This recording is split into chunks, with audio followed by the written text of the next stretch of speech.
Actually, the Romans might not have invented quite as many things as we sometimes think. They didn't invent drainage and sewers, for instance, but they did develop the idea. They didn't invent the alphabet, but theirs is the one we use today.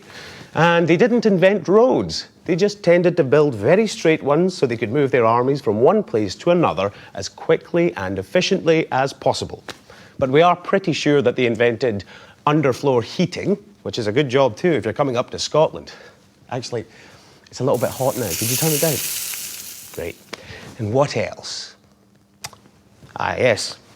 The calendar, as we know it today, is another major reason to be grateful to the Romans. And as if that wasn't enough, they also came up with the idea for concrete and for arches, which means that they were able to build special bridges for carrying water, called aqueducts. Right, sorry about that. Shall we?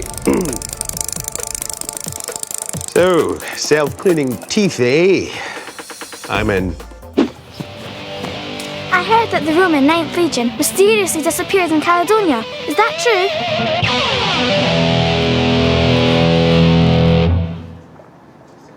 In 1954, the children's novel, The Eagle of the Ninth, made the story of the disappearance of the Roman 9th Legion in Caledonia really famous.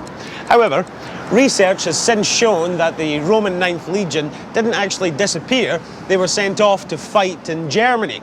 But an exciting story of a Caledonian victory is hard to give up, so the legend persists. Nowadays, you can find out just about anything with a click of a computer mouse. Information has never travelled faster. But can we believe everything we read? Sometimes you can, and sometimes you can't.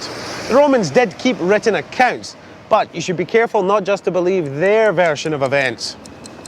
Back in Roman times, news of something that happened in Caledonia could have taken a long time to reach back home.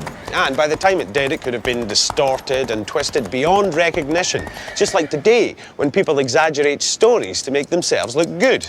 Thanks. He never did.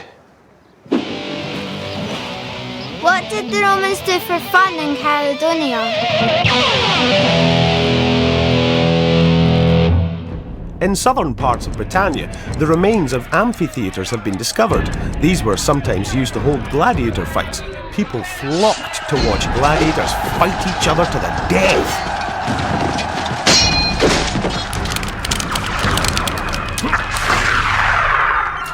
What about the troops on the northern frontiers of the empire? What did the Romans in Caledonia do to relax? Well, we think that some of the large forts might have had little amphitheatres in, or arenas, if you like, big enough for them to have military displays and parades and the odd hand-to-hand combat. There's also evidence that hunting was considered a recreational pursuit. But what about those rainy days and long nights?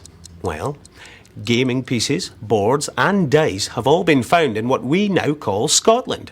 So it would seem that back then, board games were just as popular as they are now. Of course, nowadays you don't get thrown to the lions if you lose. Kidding. Touchy.